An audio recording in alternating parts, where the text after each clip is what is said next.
Presentaremos el tema de vectores. Iniciaremos explicando qué es un vector. Es un ente matemático que se representa mediante un segmento de recta orientada, en pocas palabras una flecha. Se denota con una letra en mayúscula y en negrita, o con una letra con una flechita encima. Esto se lee en vector A. Los vectores nos servirán para representar magnitudes vectoriales. Las magnitudes vectoriales son aquellas que, además de representarse con un número y una unidad, requieren también ser expresadas en el espacio con una dirección y un sentido. Por ejemplo, la fuerza, la velocidad, la aceleración, etc. Acá presentamos a un pequeño auto que se mueve con una velocidad de 2 metros por segundo hacia la derecha. Vector unitario. Es aquel vector cuyo módulo o magnitud es igual a la unidad, no presenta dimensión, y nos permite definir la dirección. La notación utilizada normalmente para representarlo es un pequeño ángulo encima de una letra. ¿Cómo calcular el vector unitario? El vector unitario es igual al vector dividido entre su módulo. Nota: todo vector presenta un vector unitario. Ahora veremos las propiedades de un vector. La primera es el módulo. Este nos indicará el tamaño o longitud que posee dicho vector. Aquí tenemos un par de vectores, A y B, los cuales miden 14 y 9 unidades respectivamente. Esto se denota escribiendo el nombre del vector entre barras e igualando a la cantidad señalada, en este caso 14 y 9. A continuación tenemos la orientación.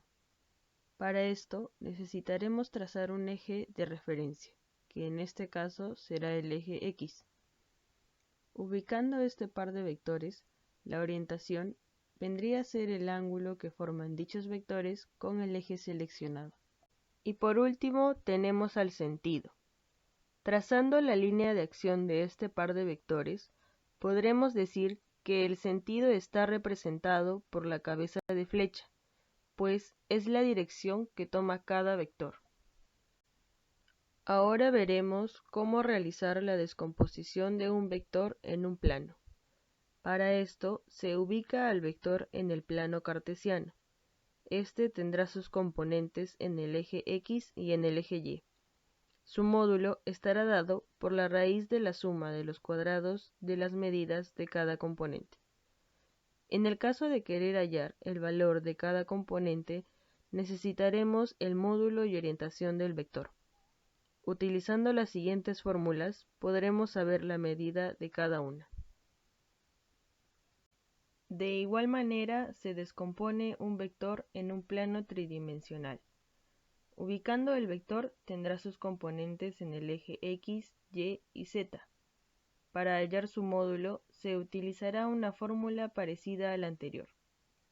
En el caso de no saber la medida de sus componentes, podremos usar la fórmula de los cosenos directores. Para esto, necesitamos los ángulos directores, que son los que forma el vector con cada eje. Y si se cumple con esta condición, las medidas de cada componente estarán dadas por la multiplicación del módulo con el coseno de cada ángulo formado. Operaciones con vectores. Solo se puede efectuar operaciones entre vectores que representen la misma cantidad vectorial. ¿Esto a qué se refiere? Bueno, vamos a poner dos ejemplos. Hablando de la suma, ¿cuál de las operaciones se puede realizar? Vemos que en el primero sí se puede y en el segundo no. ¿Esto a qué se debe? Bueno, la razón es que en el primero ambas cantidades vectoriales representan a la fuerza y en el segundo, en cambio, una representa la aceleración y la otra la velocidad. Entonces, si vamos a sumar cantidades vectoriales, estas tienen que representar a una misma cantidad vectorial. Es decir, podemos sumar fuerza con fuerza, aceleración con aceleración, velocidad con velocidad. Ojo, debemos tener en cuenta que los vectores no cumplen con las leyes de la suma de los números reales. Comencemos con la suma. La idea es poder reducir varios vectores a uno solo. Nos pueden dar 3, 4, 5 vectores y lo podemos reducir a uno solo llamado vector resultante. Pero, ¿qué es el vector resultante?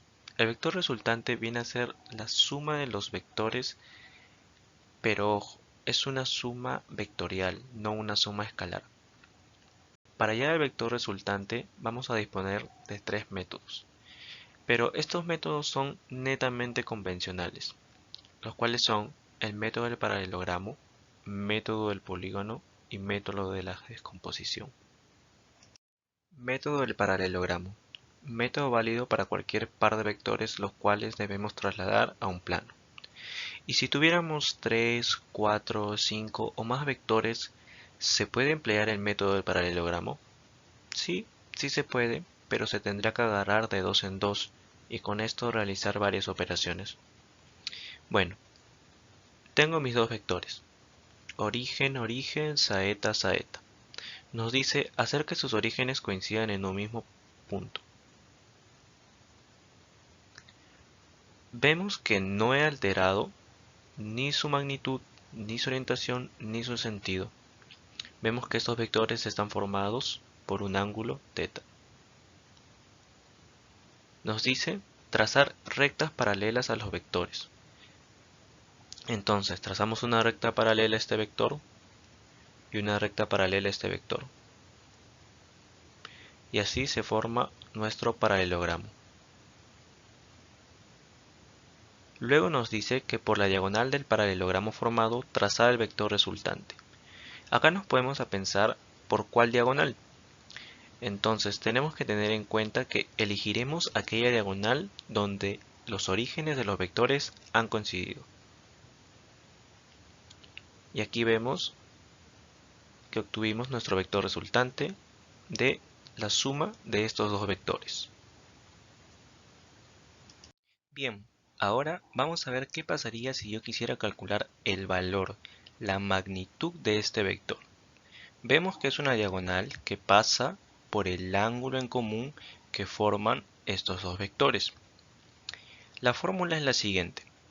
La magnitud de a al cuadrado más la magnitud de b al cuadrado más el doble de la magnitud de a por b por el coseno del ángulo que forman entre sí los vectores. Todo esto sacado a raíz. Y aquí vemos la fórmula. Bien, ahora veremos un ejercicio de aplicación. Nos dice la magnitud resultante de dos vectores de 5 metros y 4 metros es raíz de 61 metros. ¿Cuál es el ángulo entre los vectores mencionados? Bien, tenemos dos vectores de 5 y 4 metros que forman un ángulo θ entre sí y que tienen una resultante de magnitud raíz de 61. Bien, aplicaremos la fórmula que vimos hace un momento. Esta fórmula nos permite el cálculo de la magnitud del vector. Bien, tenemos nuestra fórmula, reemplazamos, operamos y nos queda que un medio es igual al coseno de θ. Entonces acá nos tenemos que poner a recordar. Y recordamos nuestro triángulo de 60 y 30. Y con esto hallamos que θ vale 60 grados. Bien, ahora el método del polígono. Este tiene una ventaja que nos permite sumar dos o más vectores, pero esta vez todos al mismo tiempo, cosa que no podíamos hacer con el método del paralelogramo, porque estos tenían que ser sumados de dos en dos luego de haberlos unidos por su origen. Entonces, ¿cuál es la regla a seguir para el método del polígono? Bien, tenemos que podemos ordenar los vectores uno a continuación del otro, no importando el orden. Entonces nosotros podríamos empezar con el vector A, el B y luego el C, o el C, el B y luego el A, y así también otras maneras. Entonces lo que tenemos que hacer es que el vector resultante coincide con el origen del primero de los vectores ordenados, en este caso el A, y su saeta del vector resultante coincide con la saeta del último de los vectores ordenados. Y ahí está, tenemos el vector resultante. Vamos a hacer lo mismo en este caso. Tenemos que el vector resultante otra vez coincide con el origen del primero de los vectores y su saeta coincide con la saeta del último de los vectores que hemos ordenado. Si nos podemos comparar, vamos a ver que estos vectores resultantes son iguales. Método de la descomposición. La idea es descomponer este vector en dos vectores consecutivos y perpendiculares entre sí. Lo que no debemos olvidar es dónde empezamos y dónde debemos terminar. Bien, si quisiéramos descomponer este vector, una de las maneras que podríamos hacerlo es con estos dos vectores que son consecutivos y perpendiculares entre sí. La otra manera es yendo por este lado, pero vamos a fijarnos en este.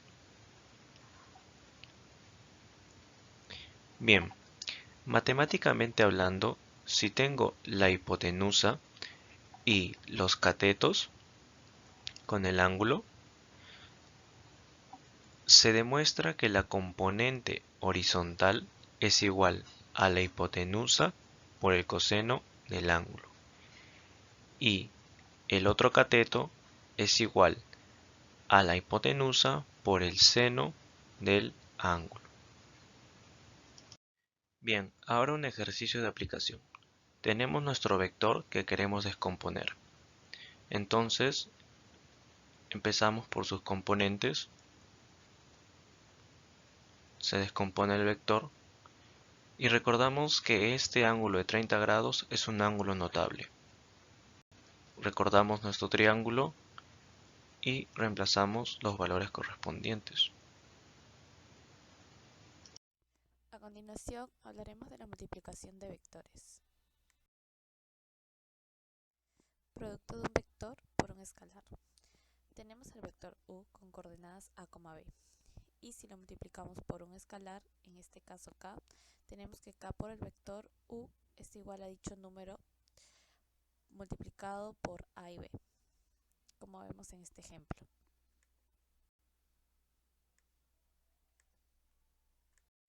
Geométricamente, si a un vector a se multiplica por un escalar positivo k, en este ejemplo k viene a ser 2. Entonces, k por a va a tener la misma dirección que el vector a. Y en el caso de que se multiplique por un escalar negativo k, que en este ejemplo es 0,5, k por a va a tener la dirección opuesta que el vector a. Ejemplo 1. Tenemos el escalar positivo 7 que está multiplicando al vector u con coordenadas menos 1,3. Finalmente se distribuye el escalar por cada componente y por respuesta me da menos 7,21. El producto escalar de dos vectores en el plano se define como el producto de sus módulos multiplicado por el coseno del ángulo alfa que forman. El resultado es siempre una magnitud escalar, donde alfa es el ángulo que forman los vectores a y b. El cálculo del producto escalar de estos dos vectores se simplifica cuando estos son perpendiculares o paralelos entre sí. Es cero si los vectores forman 90 grados, en otras palabras perpendiculares. Es máximo si los vectores forman 0 grados y es mínimo o negativo si los vectores forman 180 grados. Ahora tenemos algunas propiedades del producto escalar de vectores unitarios. Tenemos acá que i por i, j por j y k por k es igual a 0. I por j, i menos j por i es igual a k. J por k, i menos k por j es igual a i. K por i menos i por k es igual a j. Producto vectorial. Es aquella operación que da como resultado otro vector perpendicular al plano formado por los vectores a y b. Tenemos que el módulo del producto vectorial de a por b es igual al módulo del vector a por el módulo del vector b multiplicado por el seno del ángulo que forma. Dirección. Es perpendicular al plano que definen ambos vectores, como ya lo había mencionado, y El sentido queda definido por cualquiera de las siguientes reglas que presentaré a continuación. El sentido del producto vectorial de dos vectores A y B se puede determinar por la regla de la mano derecha. Observa nuevamente el ángulo más corto entre A y B. Sitúa los dedos de tu mano derecha apuntando a dicha dirección. Tu pulgar determinará el sentido. También puedes utilizar la palma de tu mano, orientándola desde el vector A hasta el vector B por el camino más corto. El dedo pulgar determina el sentido del producto tal y como se ve en la figura inferior.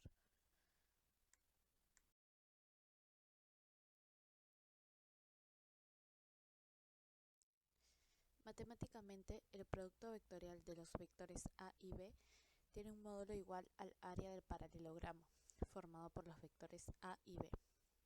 Observamos que el módulo de A por B es igual a A por B por el seno de alfa. En este caso, B por el seno de alfa viene a ser H. Entonces me da que A por H es igual al área del paralelogramo. Ejemplo. Determina el área del paralelogramo formado por dos vectores, sabiendo que los vectores tienen igual origen, sus módulos son 9 metros y 4 metros respectivamente y forman un ángulo de 45 grados entre sí. Solución. Llamamos al primer vector A y al segundo vector B. El módulo del primer vector por dato es igual a 9 y el módulo del segundo vector es igual a 4. El ángulo que forman entre ellos es 45 grados y lo vamos a pasar a radianes. Resolución. El área del paralelogramo formado por los vectores es igual al módulo del producto vectorial. Entonces tenemos la fórmula dada anteriormente y tenemos que el módulo del vector A, que es 9, y el módulo del vector B, que es 4, multiplicado por el seno de pi cuartos, me da por respuesta 25.45 metros.